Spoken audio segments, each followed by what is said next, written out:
ಮೊದಲೇ ತಮಗೆಲ್ಲ ಗೊತ್ತಿದೆ, ಇತ್ತೀಚೆಗೆ ನಿರಂತರವಾಗಿ ನಮ್ಮ ದಲಿತ ಸಮುದಾಯವನ್ನು ಹತ್ತಿಕ್ಕುವಂಥ ಶೋಷಣೆ ಮಾಡುವಂಥ ಕೆಲಸ ನಿರಂತರವಾಗಿ ನಡೀತಾ ಇದೆ.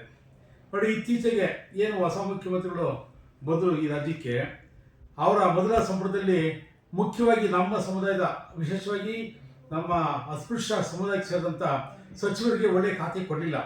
ನಾವೆಲ್ಲ ಒಂದು ಕನ್ಸ್ಕೊಂಡಿದ್ದು, ಬಹುಶಃ ಸಿ ಎಂ ಅಂತೂ ಆಗಲಿಲ್ಲ, ನಮ್ಮ ಸಮುದಾಯದ ಸೀನಿಯರ್ ಮಿನಿಸ್ಟರ್ಗೆ ಪರ್ಟಿಕ್ಯುಲರ್ಲಿ ವಿಶೇಷವಾಗಿ ನಮ್ಮ ಡಾಕ್ಟರ್ ಎಸ್ ಸಿ ಮಾದೇವಪ್ಪ ಅವರಿಗೆ ಡೆಪ್ಟಿ ಸಿ ಎಂ ಕೊಡ್ತಾರೆ ಅಂತ. ಹಾಗೆ ಕೆ ಎಚ್ ಮುನಿಯಪ್ಪ ಅವರು ಕೂಡ 2 ಸಾರಿ ಗೆದ್ದಿದ್ದಾರೆ, ಅವರು ಕೂಡ ಡೆಪ್ಟಿ ಸಿ ಎಂ ಕೊಡ್ತಾರೆ ಅಂತ ಅಂದ್ಕೊಂಡಿದ್ವಿ.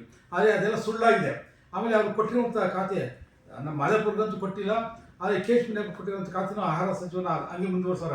ಅದರಿಂದ ಯಾರು ಈ ಸಮುದಾಯಕ್ಕೆ ಕೆಲಸ ಮಾಡುವಂಥ ಖಾತೆ ಅಲ್ಲ ಅದು. ಸೊ ಹಂಗಾಗಿ ಜೊತೆಗೆ ಏನು ಇಷ್ಟು ವರ್ಷ, ಈ ಕಳೆದ 3 ವರ್ಷದಲ್ಲಿ ನಮ್ಮ ಡಾಕ್ಟರ್ ಎಸ್ ಸಿ ಮಾದೇವಪ್ಪ ಅವರಿಗೆ ಸಮಾಜ ಕಲ್ಯಾಣ ಇಲಾಖೆ ಸ್ಥಾನ ಕೊಟ್ಟಿದ್ದರಿಂದ ಅವರು ಭಾಳ ಅಚ್ಚುಕಟ್ಟಾಗಿ ಆ ಖಾತೆಯನ್ನು ನಿರ್ವಹಿಸಿ ಒಳ್ಳೆ ಕೆಲಸ ಮಾಡಿದರೆ ಈ ಒಂದು ಸಮುದಾಯದ, ವಿಶೇಷವಾಗಿ ಎಸ್ ಸಿ ಜನಾಂಗದ ಮೇಲೆತ್ತುವಂಥ ಕೆಲಸನ ಹೆಚ್ಚಾಗಿ ಮಾಡಿದ್ದಾರೆ.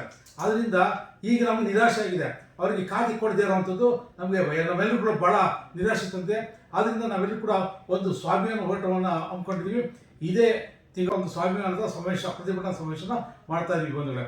ಅದಕ್ಕಾಗಿ ತಾವೆಲ್ಲರೂ ಕೂಡ ಯಾರ್ಯಾರು ಸ್ವಾಭಿಮಾನಗಳಿದ್ರಿ, ಯಾರ್ಯಾರು ಅಂಬೇಡ್ಕರ್ ಅವರ ಅನುಯಾಯಿಗಳಿದ್ರಿ, ಯಾರ್ಯಾರಿಗೆ ನಮ್ಮ ಅಂಬೇಡ್ಕರ್ ಅವರ ಹೋರಾಟದ ನಂಬಿಕೆ ಇದೆ, ತಾವೆಲ್ಲರೂ ಕೂಡ ಸ್ವಯಂ ಪ್ರೇರಿತರಾಗಿ ಫ್ರೀಡಂ ಪಾರ್ಕ್ಗೆ 11ನೇ ತಾರೀಕು ಬೆಳಗ್ಗೆ 10 ಗಂಟೆಗೆ ಬರಬೇಕು ಅಂತೇಳಿ ತಮ್ಮಲ್ಲಿ ಕಳಕಳಿಯಿಂದ ಮನವಿ ಮಾಡ್ಕೊತೀನಿ. ಜೈ ಜಂಬೂದ್ವೀಪ.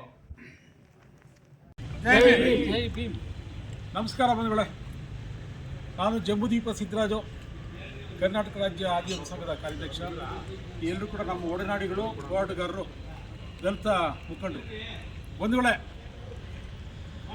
ಇವತ್ತು ನಿಮಗೆಲ್ಲ ನೀಡ್ತಿರುವಂಥ ಸಂದೇಶ ಮತ್ತು ಒಂದು ಆಹ್ವಾನ ಏನು ಅಂತ ಹೇಳಿದ್ರೆ, ಇವತ್ತು ನಾವು ಈ ರಾಜಕಾರಣದಲ್ಲಿ ಈ ರಾಜ್ಯದ ತಪ್ಪುಗಳಾಗಿದ್ದೀವಿ.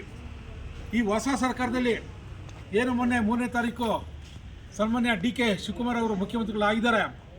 ಅವರ ಒಂದು ಸಂಪುಟದಲ್ಲಿ ಮೊದಲನೇ ಬಾರಿಗೆ ನಮ್ಮ ಹಿರಿಯ ರಾಜಕೀಯ ಮುತ್ಸದ್ದಿ, ಸಮಾಜ ಕಲ್ಯಾಣ ಇಲಾಖೆಯನ್ನು ಭಾಳ ಸಮರ್ಥವಾಗಿ ನಿಭಾಯಿಸುವಂಥ, ಒಳ್ಳೊಳ್ಳೆ ಕಾರ್ಯಕ್ರಮ ನೀಡಿದಂಥ, ಇಡೀ ದೇಶದಲ್ಲೇ ಮಾಡಿದಂಥ ಕೆಲಸ ಮಾಡಿದಂಥ, ಸಂವಿಧಾನದ ಬಗ್ಗೆ ಸಂವಿಧಾನ ಪೀಠಿಕೆಯನ್ನು ಇಡೀ ರಾಜ್ಯದಲ್ಲಿ ವಿಸ್ತಾರ ಮಾಡಿದಂಥ, ಶಾಲೆಗಳಲ್ಲೂ ಪಾಠ ಹೇಳಿದಂಥ ಡಾಕ್ಟರ್ ಎಸ್ ಸಿ ಮಾದೇವಪ್ಪ ಅವರಿಗೆ ಸಂಪುಟಕ್ಕೆ ತಗೊಳ್ಳದೆ ಇದು ಇಡೀ ದಲಿತ ಸಮುದಾಯಕ್ಕೆ ಒಂದು ಅವಮಾನ ಮಾಡಿದಂಥ ವಿಚಾರ ಆಗಿದೆ ಬಂಧುಗಳೇ.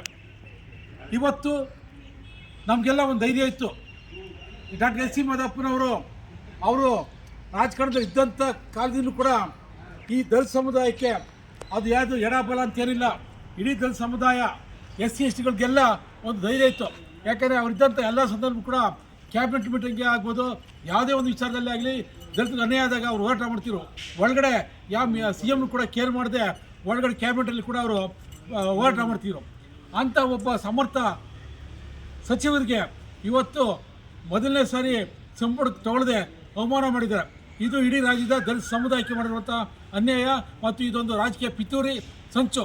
ಅದಕ್ಕಾಗಿ ನಾವೆಲ್ಲರೂ ಕೂಡ ಸ್ವಾಭಿಮಾನಿಗಳಾಗಿ ಒಂದು ಸ್ವಾಭಿಮಾನಿ ಸಮಾವೇಶವನ್ನು, ಪ್ರತಿಭಟನಾ ಸಮಾವೇಶವನ್ನು ಇದೇ 11ನೇ ತಾರೀಕು ನಾವು ಒಂದು ಏನು ಫ್ರೀಡಂ ಪಾರ್ಕಲ್ಲಿ ಏರ್ಪಡಿಸ್ಕೊಂಡಿದ್ದೀವಿ.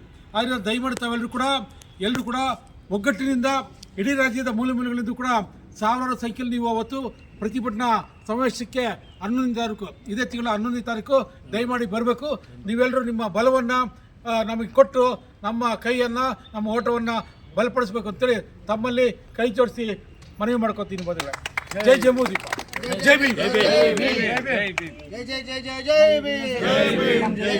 ಜೈ ಭೀಮ್. ಜಂಬೂದ್ವೀಪ ಸಿದ್ದರಾಜು, ಕರ್ನಾಟಕ ರಾಜ್ಯ ಆದಿವಾಸಿ ಸಂಘದ ಕಾರ್ಯಾಧ್ಯಕ್ಷ. ಹಾಯ್, ಹಲೋ, ನಮಸ್ಕಾರ. ನಾನು ನಿಮ್ಮ ಪ್ರೀತಿಯ ಗಿನ್ನಿಸ್ ರೆಕಾರ್ಡ್ ಗೌತಮ್ ವರ್ಮ ಮಾಡುವ ನಮಸ್ಕಾರಗಳು. ಏನಪ್ಪ ಅಂತ ಅಂದರೆ, ಭಾಳ ಮನಸ್ಸಿಗೆ ಈಗ ಒಂದು 8-10 ದಿವಸದಿಂದ ಭಾಳ ಮನಸ್ಸಿಗೆ ನೋವಾಗಿದೆ.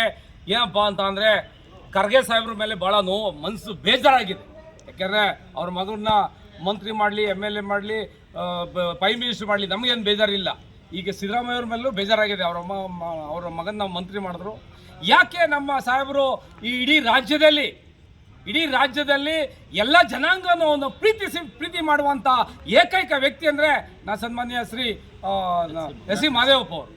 ಯಾಕೆ ಈಗ ಅದು ಹಿರಿಯವರು 7 ಬಾರಿ MLA ಆಗಿದ್ದಾರೆ. ಮೈಸೂರು ಭಾಗದಲ್ಲಿ ಕೆಂಗು ಕಾಂಗ್ರೆಸ್ನ ಕಿಂಗು. ಹಾಗಾಗಿ ನಮಗೆ ಭಾಳ ಮನಸ್ಸಿಗೆ ನೋವಾಗಿದೆ. ಈಗ ನಮ್ಮ ರಾಜ್ಯಾದ್ಯಂತ ಎಲ್ಲ ನನ್ನ SC ST ಎಲ್ಲ ನನ್ನ ಮಾದೇವಪ್ಪರ ಅಭಿಮಾನಿಗಳಿಗೆ ಕೇಳ್ಕೊಳ್ಳೋದು ಒಂದೇ, ಅವ್ರಿಗೆ ಸನ್ಮಾನ್ಯ DK ಶಿವಕುಮಾರ್ ಅವರು ಅವ್ರಿಗೆ ಒಂದು ಸಮಾಜ ಕಲ್ಯಾಣಕ್ಕೆ ಮಿನಿಸ್ಟ್ರಿ ಕೊಟ್ಟು ಅವ್ರಿಗೆ ಗೌರವಿಸಬೇಕು.